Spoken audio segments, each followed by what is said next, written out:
नमस्कार विद्यार्थी मित्रांनो, लक्ष सरकारी नोकरी या एज्युकेशनल चॅनलवर आपले पुन्हा एकदा स्वागत. मित्रांनो, आज आपण काही महत्त्वाचे चालू घडामोडींचे प्रश्न या ठिकाणी कव्हर करून घेणार आहोत, जे आपण कोणत्याही परीक्षेची तयारी करत असाल बघा, तर त्या प्रत्येक परीक्षेसाठी ते उपयुक्त असणार आहेत. काही महत्त्वाची माहिती देखील आपण या ठिकाणी कव्हर करणार आहोत, जी परीक्षेच्या दृष्टिकोनातून महत्त्वाची असणार आहे, ती आपल्याला वहीमध्ये नोट डाऊन करायची आहे. जास्त माहिती आपल्याला हवी असेल तर ती टेलिग्रामला प्राप्त होईल. त्या ठिकाणी आपल्याला जॉईन व्हायचं आहे. टेलिग्रामची लिंक ही डिस्क्रिप्शनमध्ये देण्यात आलेली आहे. आजचा आपला भाग असणार आहे 469वा. या भागामध्ये आपण 20 फेब्रुवारी 2026 या दिवसातील काही महत्त्वाचे चालू घडामोडींचे प्रश्न या ठिकाणी कव्हर करून घेणार आहोत.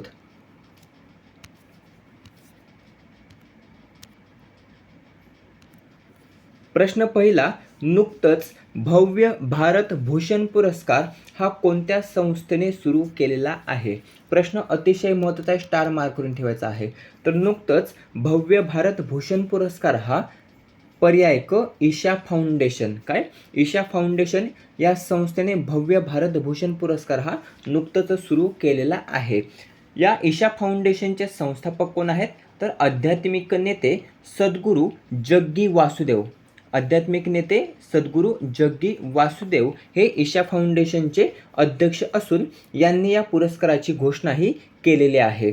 आता कोणासाठी हा दिला जाणारे पुरस्कार? तर भारताच्या विकासामध्ये उल्लेखनीय योगदानासाठी आणि त्याची दखल घेण्यासाठी बघा, हा पुरस्कार भव्य भारत भूषण पुरस्कार हा त्यास प्रदान केला जाणार आहे. भारताच्या विकासात उल्लेखनीय योगदानाची दखल घेण्यासाठी हा पुरस्कार दिला जाणार आहे. ईशा फाउंडेशन तर्फे आयोजित महाशिवरात्री कार्यक्रम 2026 मध्ये बघा, हा पुरस्कार घोषित करण्यात आला असून याचे प्रमुख पाहुणे हे राजनाथ सिंह होते. कोण? राजनाथ सिंह. आता राजनाथ सिंह कोण आहेत? तर ते भारताचे संरक्षण मंत्री आहेत बघा, राजनाथ सिंह. तर हे याचे प्रमुख होते, लक्षात ठेवायचं आहे. हा जो काही पहिला पुरस्कार आहे भव्य भारत भूषण पुरस्कार, याची घोषणा देखील झालेली आहे. त्यामध्ये बघा 3 नावे लक्षात ठेवायची आहेत. प्रसिद्ध व्हायोलिन वादक एन राजम, त्यानंतर इस्रोचे माजी अध्यक्ष एस किरण कुमार आणि बॅडमिंटनपटू सायना नेहवाल. या तिघांचा यामध्ये समावेश असणार आहे बघा, लक्षात ठेवायचा आहे. प्रश्न महत्त्वाचा आहे. सायना नेहवाल, एस किरण कुमार आणि एन राजम यांचा या ठिकाणी सहभाग असणार आहे. घोषणा कोणी केली? सद्गुरू जग्गी वासुदेव यांनी, जे ईशा फाउंडेशनचे संस्थापक आहेत. प्रमुख पाहुणे कोण होते? राजनाथ सिंह. पुढील प्रश्न आहे दुसरा, पहिला पाण्याखालील ट्विन ट्यूब रोड हा कोणत्या नदीखाली बांधला जाणार आहे? प्रश्न अतिशय महत्त्वाचा आहे, स्टार मार्क करून ठेवायचा आहे. तर भारतातील पहिला पाण्याखालील ट्विन ट्यूब रोड हा ब्रह्मपुत्रा नदी, काय तर ब्रह्मपुत्रा नदी, पर्याय अ ब्रह्मपुत्रा नदीखाली बघा बांधला जाणार आहे. देशातील पहिली अंडर वॉटर टनेल मेट्रो कोणत्या नदीखाली धावली? जर आपण पाहिलं तर ती बघा हुगळी नदीखाली धावली होती, हुगळी नदीखाली, लक्षात ठेवायचं आहे. त्यानंतर देशातील पहिला under water sea tunnel,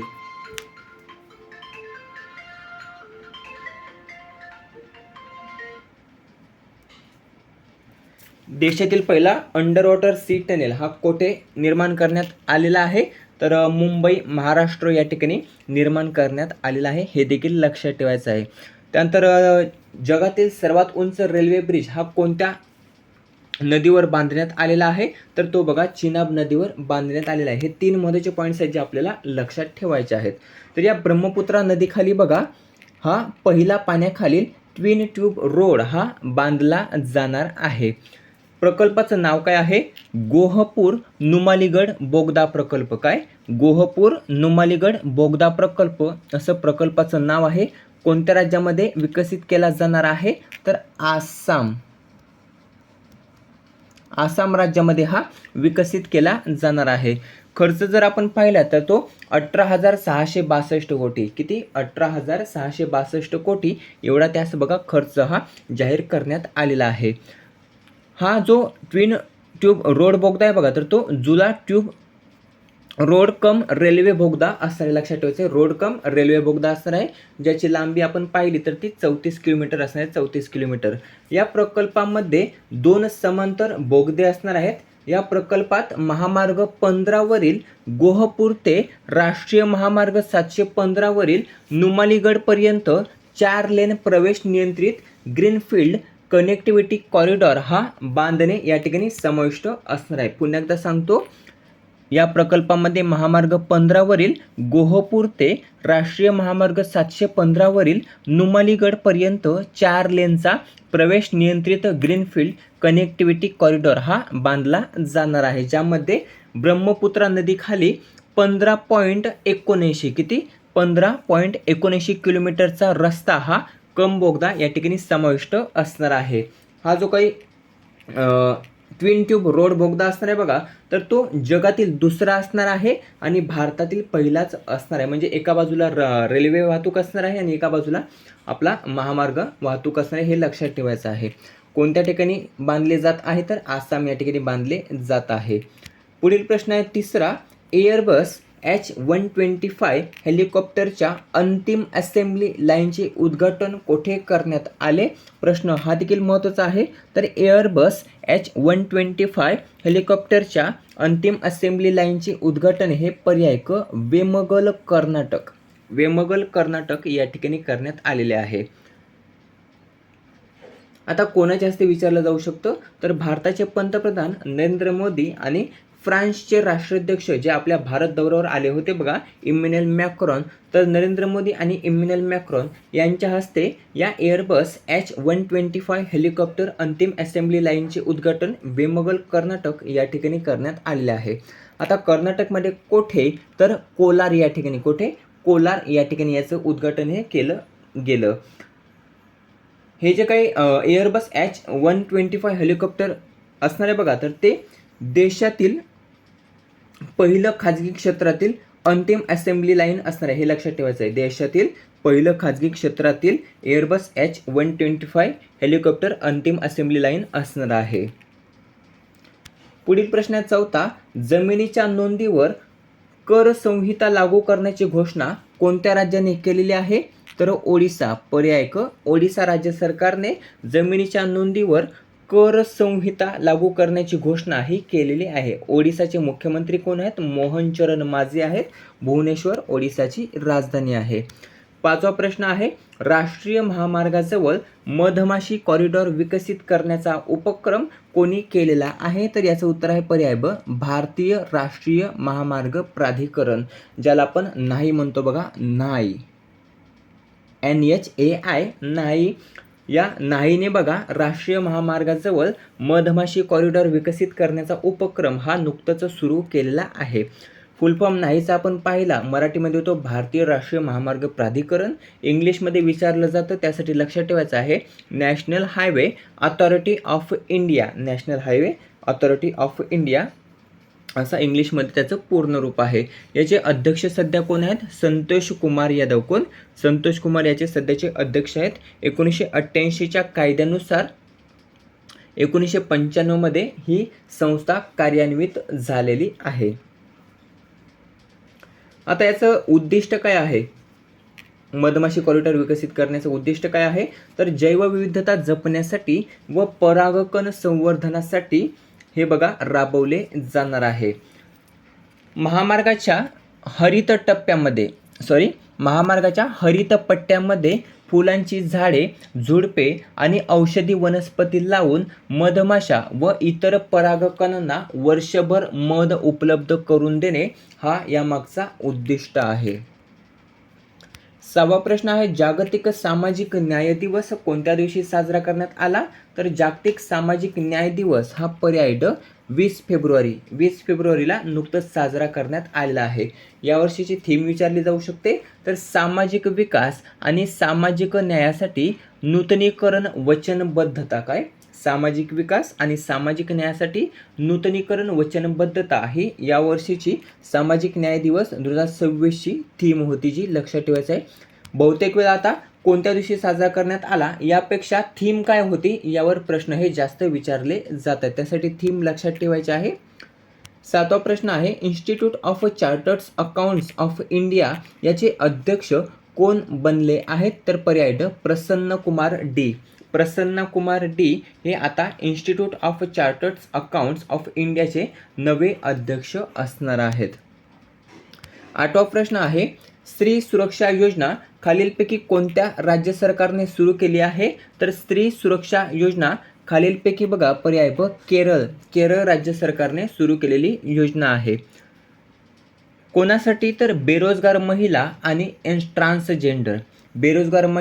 transgender यांना मासिक आर्थिक मदत देण्यासाठी ही स्त्री सुरक्षा योजना केरळ राज्य सरकारने सुरू केलेली आहे. तिरुवनंतपुरम केरळची राजधानी आहे. पिनराई विजयन केरळचे मुख्यमंत्री आहेत.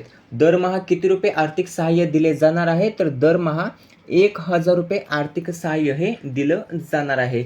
वयोमर्यादा जर आपण पाहिली तर 35 ते 60 वयोमर्यादा असणं गरजेचं आहे आणि जी काही पात्र महिला आहे बघा तर ती केरळची रहिवासी असणं गरजेचं आहे. लक्षात ठेवायचं आहे.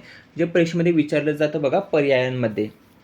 आता घेऊया कालचा प्रश्न तुम्हाला दिला होता एक, त्याचं उत्तर आपल्याला कमेंट करून सांगायचं होतं. प्रश्न असा होता, India AI impact expo, India AI impact expo 2026 हे कोणत्या ठिकाणी आयोजित करण्यात आलेलं आहे?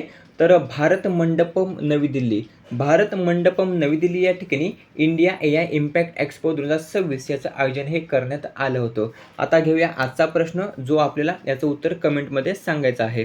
प्रश्न काय आहे?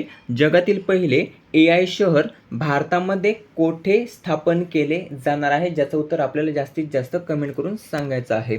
याचं उत्तर आपण पुढच्या व्हिडिओमध्ये शेवटी घेऊ किंवा पुन्हा घेऊ. आता घेऊया झटपट रिव्हिजन, चांगलं आपल्या लक्षात राहील. पहिला प्रश्न होता, नुकतंच भव्य भारत भूषण पुरस्कार हा कोणत्या संस्थेने सुरू केलेला आहे? तर ईशा फाउंडेशनने हा पुरस्कार सुरू केला असून घोषणा कोणी केली? तर ईशा फाउंडेशनचे अध्यक्ष आध्यात्मिक नेते सद्गुरू जग्गी वासुदेव यांनी या पुरस्काराची घोषणा केलेली आहे. पुढील प्रश्न आहे दुसरा, पहिला पाण्याखालील ट्विन ट्यूब रोड तसेच रस्ते रेल्वे बोगदा हे बघा कोणत्या नदीखाली बांधला जाणार आहे? तर ब्रह्मपुत्रा नदीखाली देशातील पहिला पाण्याखालील ट्विन ट्यूब रोड आणि रेल्वे बोगदा हा बांधला जाणार आहे. लक्षात ठेवायचं, ब्रह्मपुत्रा नदीखाली. पुढील प्रश्न आहे, एअरबस H125 हेलिकॉप्टरच्या अंतिम असेंब्ली लाईनचे उद्घाटन कोठे करण्यात आले? तर वेमगल कर्नाटक या ठिकाणी करण्यात आले. कोणी केले? तर फ्रान्सचे राष्ट्राध्यक्ष इमॅन्युएल मॅक्रॉन आणि भारताचे पंतप्रधान नरेंद्र मोदी यांनी याचं उद्घाटन हे केलेलं आहे. पुढील प्रश्न आहे, जमिनीच्या नोंदीवर कर संहिता लागू करण्याची घोषणा कोणत्या राज्याने केलेली आहे? तर ओडिशा राज्य सरकारने जमिनीच्या नोंदींवर कर संहिता लागू करण्याची घोषणा केलेली आहे. पाचवा प्रश्न आहे, राष्ट्रीय महामार्गाजवळ मधमाशी कॉरिडॉर विकसित करण्याचा उपक्रम कोणी सुरू केला? तर नाहीने, ज्याला आपण मराठीत म्हणतो भारतीय राष्ट्रीय महामार्ग प्राधिकरण. जागतिक सामाजिक न्याय दिवस कोणत्या दिवशी साजरा करण्यात आला? तर 20 फेब्रुवारीला जागतिक सामाजिक न्याय दिवस हा साजरा करण्यात आलेला आहे. सातवा प्रश्न आहे, institute of chartered accounts of India चे अध्यक्ष कोण बनले आहे? तर प्रसन्न कुमार डी हे बघा institute of chartered accounts of इंडियाचे अध्यक्ष बनले आहेत. आठवा प्रश्न आहे, स्त्री सुरक्षा योजना खालीलपैकी कोणत्या राज्य सरकारने सुरू केलेली योजना आहे? तर केरळ राज्य सरकारने सुरू केलेली योजना आहे स्त्री सुरक्षा योजना. आजचा 9वा प्रश्न, शेवटचा प्रश्न, उत्तर जास्तीत जास्त कमेंट करून सांगायचं आहे. जगातील पहिले AI शहर भारतामध्ये कोठे स्थापन केले जाणार आहे? याचं उत्तर आपल्याला कमेंट करून सांगायचं आहे. व्हिडिओ कसा वाटला कमेंट करून नक्की सांगा. व्हिडिओ आवडला असेल तर मित्रांसोबत जास्तीत जास्त शेअर करायचा आहे. याचा PDF हा टेलिग्रामवर प्राप्त होईल. टेलिग्रामची लिंक डिस्क्रिप्शनमध्ये देण्यात आलेली आहे. त्या ठिकाणी तुम्ही ते जॉईन करू शकता. त्या ठिकाणी आपण PDF आणि महत्त्वाची माहिती देखील कव्हर करत असतो. भेटूया पुढील भागामध्ये. धन्यवाद.